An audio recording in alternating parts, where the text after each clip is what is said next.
Magandang gabi sa ating lahat. Patuloy pa rin po ang pag-ihip ng southwest monsoon or habagat dito sa western section ng Southern Luzon, Visayas hanggang dito sa may Mindanao. At pinakamataas po ang tsansa ng mga pagulan dito sa malaking bahagi ng Palawan, kayo sa Zamboanga Peninsula, Northern Mindanao, Barm, and Soc-Sabjen simula po ngayong hapon hanggang bukas ng madaling araw. Kaya mag-ingat po sa mga posibleng pagbaha at pagguho ng lupa. Asahan na rin po yung mga thunderstorms over the rest of the country, lalo na dito sa may areas po ng Zambales, Bataan, Calabarzon, Metro Manila, rest of Mimaropa and Western Visayas dahil din po yan sa habagat at may mga localized thunderstorms or pulupulong pagkilat pagkulob sa ilang pambahagi ng ating bansa. Samantala, base naman sa ating latest satellite animation, wala po tayong namamataan na anumang weather disturbance or sama ng panahon, may mga kumpunang ulap pero wala tayong nakikitang magiging bagyo sa mga susunod na araw.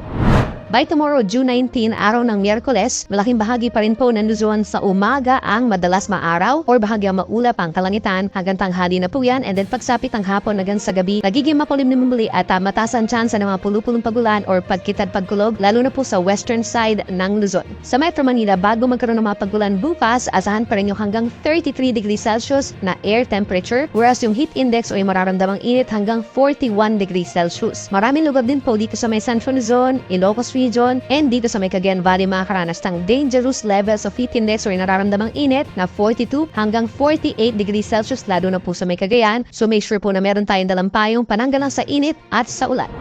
Samantala sa ating mga kababayan dito sa Palawan, mas maulan po compare dito sa may Luzon at mataas din po ang tsansa na mga pulupulong pagulan o pagkilat pagkulog na mas madalas po at mas malakas pagsapit ng hapon hanggang sa gabi. Dito naman sa malaking bahagi ng Visayas, katulad sa Luzon, partly cloudy to cloudy skies sa umaga, may tsansa na ng mga pagulan lalo na sa may western and eastern portions sa umaga hanggang tanghali, and then sa hapon hanggang sa gabi, mas madalas din po ang mga pulupulong pagulan or pagkidlat pagkulog. Temperature natin sa Metro Cebu, 26 hanggang 31 degrees Celsius, habang sa may Puerto Princesa, 25 hanggang 32 degrees Celsius. Sa ating mga kababayan sa Mindanao, bukas po magdala na ng payong dahil aasahan po natin ang makulimlim na panahon most of the day at mataas din po ang tsansa ng mga pagulan at mga thunderstorms simula po sa tanghali hanggang sa gabi, at pinakamalalakas pa rin po yung mga pagulan sa may areas ng Zamboanga Peninsula, dito sa may Northern Mindanao at mga kalapit na lugar, dito sa may Maguindanao at sa may Lanao del Sur, dahil po yan sa southwest monsoon or habagat. So mag-ingat din sa mga posibleng pagbaha at pagguho ng lupa at lagi magantabay sa ating mga thunderstorm advisories. Temperature naman natin dito sa Metro Davao mula 26 hanggang 32 degrees Celsius.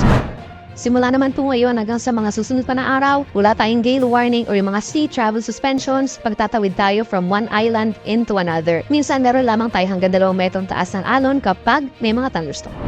At simula naman po sa Thursday hanggang sa weekend, makakaranas pa rin ng epekto ng southwest monsoon or habagat ang western sections ng ating bansa. Pero possible na mas maulan pa rin, lalo na po dito sa may areas ng western and central Visayas, western Mindanao, malaking bahagi ng Mimaropa, and then western sides ng mainland Luzon, makakaranas din ng mga pagulan. So kung dito sa Metro Manila from Thursday hanggang Saturday, halos magkakatulad na weather conditions na madalas nagpapakita naman si Haring Araw sa umaga hanggang tanghali. Pero aasahan pa rin natin yung mga pulupulong ulan or paggitnat pagkulog pagsapit ng hapon. Same case for the rest of Central Luzon and Calabarzon. Kung dito sa may Northern Luzon, pinakamabababa ang tsansa ng ulan, kabilang na dyan ang Cordillera Region, except for from some afternoon thunderstorms, habang dito sa may Kabikulan, partly cloudy to cloudy skies din po, pero mas dadalas yung mga pagkulan pagsapit ng Friday and Saturday. Sa ating mga kababayan po sa Visayas, kapansin-pansin na makulimlim na panahon by tomorrow or by Thursday, that's June 20, dahil sa habagat, at aasahan din po yung madalalas na malakas na mga pag-ulan, lalo na po sa hapon. So mag-ingat sa mga posibleng pagbaha at pagguho ng lupa. Pagsapit ng Friday and Saturday, mababawasan yung pagkulan dito sa may eastern portion of Visayas, habang sa may central and western portions makakaranas pa rin na maulap na kalangitan na sinasamahan ng pabungsu-busong mga mahina hanggang malakas na ulan dahil sa abagat. At panghuli sa ating mga kababayan sa Mindanao, pinaka-apektado ng habagat ang western sections, Zamboanga Peninsula and Bangsamoro Region, maulap from Thursday hanggang Saturday. Aasahan din yung kalat-kalat na ulan ng thunderstorms. Dito naman sa may northern